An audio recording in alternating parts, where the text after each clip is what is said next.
Okay, we're doing now part number 9 from the book Holy Grail of Wisdom Quotes. Here's the book by me, Pete Rogers, going in alphabetical order. Genius Quotes, letter G, part 9 of Genius Quotes. I have nothing to declare but my genius. This is Oscar Wilde when he was at Customs in the United States. He said, I have nothing to declare but my genius.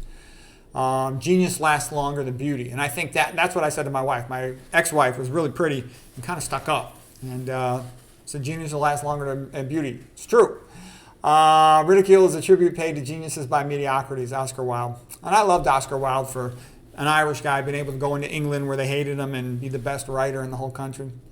Okay, Robert Greene from his book 50th Law. Robert Greene wrote a magnificent book, his 48 Rules of Power. That's an all-time classic. It's kind of like the modern Machiavelli book, and it is a masterpiece.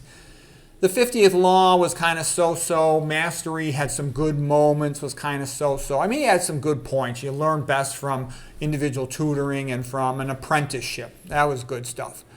Okay, so here's what he says. Having supreme confidence makes you fearless and persistent, allowing you to overcome obstacles that stop most people in their tracks. It makes other people believe in you as well. And the most intense form of self-belief is to feel a sense of destiny. And I think that's true. And I think that's also why Christians are usually the best at pretty much anything that requires, genius level achievement and creativity, because they're determined. They believe that they're on a mission from God to do something good and beautiful and to honor God. And because of that, they push themselves to the last red blood cell in their body. First, if you're an atheist, life has no meaning. How can I make some money? How can I get laid? And, who really cares about anything else? It's all kind of like a big joke, a big farce. So that's why you get these maniacal levels of effort and compensatory achievement with Christians. Okay, Recipe for Genius. This is from Raymond Moore. He wrote a book called Homegrown Kids. Homeschool kids do much better than other kids in school and for education. Recipe for Genius. More of family and less of school. More of parents and less of peers. More creative freedom and less formal lessons. There's not one replicated study that suggests little children should be in school at ages 5 or 6. Not even one. I would agree with that. I think this preschool, kindergarten thing is a bunch of BS. I think Ayn Rand was correct in her book called Comprachicos about how early school with children the same age damages children, makes them stupid.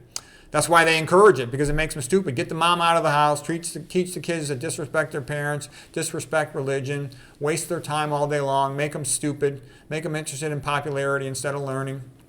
Okay, the home is the best garden for the child, the average home, and the time has come when we should be strengthening the home instead of taking children out earlier and earlier. Yes, he is right. John Malloy, he's the guy who wrote How to Work the Competition into the Ground and have fun doing it. He also wrote How to Dress for Success.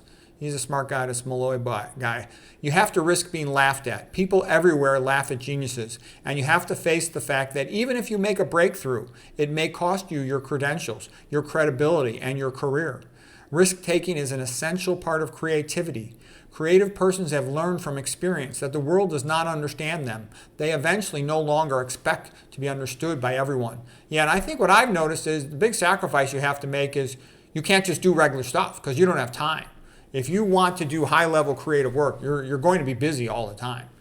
I find that fun, but for a lot of people, they would not find that fun. Okay, David Ogilvy. I'll just give you one chance. My kid said this to me years ago. He said, Dad, why are you so happy? Out of everybody in the whole family, you have the worst life. You're always working at the hospital, and then when you're home, you're always studying, writing a book, making a video or something. You're just working all the time. Why are you so happy? Your life sucks. You have the worst life of anyone in the family.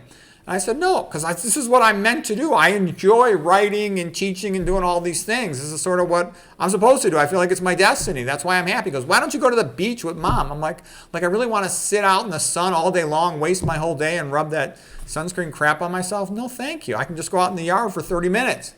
And anyways, that's a fact. Because I know who I am and what I want to do, I'm happy.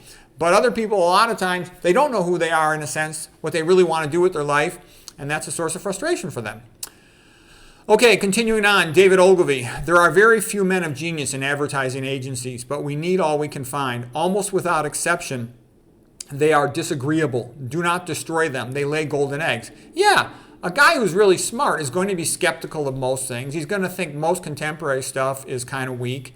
And that's how he is. Whereas, a mediocre person is going to try to be stupid and pleasing and agreeable because they know they don't really know what to say. So, if you want guys that are going to do top-notch, state-of-the-art, new quality achievement, you're going to have egomaniacs. It's just a fact. Okay? David Ogilvy continues. This is from his book, Confessions of an Advertising Man. Few of the great creators have bland personalities.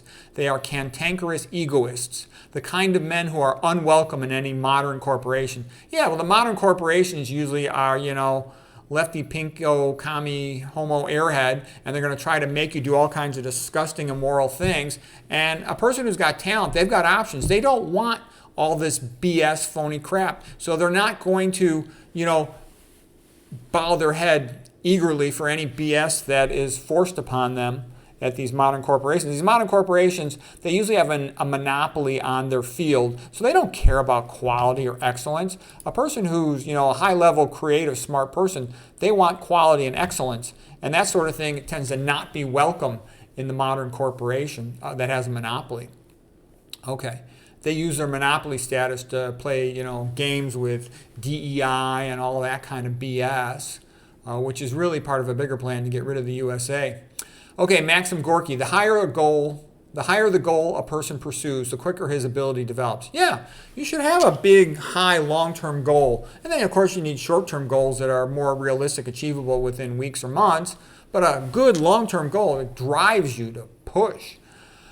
Okay, D.K. Simonton, he wrote Origins of Genius. He wrote several other books about genius. He spent his life studying geniuses. He said, people who inherit a high degree of information processing capacity or native intelligence will have a tremendous need for intellectual and cultural stimulation. They will accordingly buy books, subscribe to magazines, visit museums, engage in diverse hobbies, and do whatever else they need to maintain a mentally active life. Yeah. If you want to get educated, you got to make that effort. You can do it nowadays pretty cheap through the internet, through phones.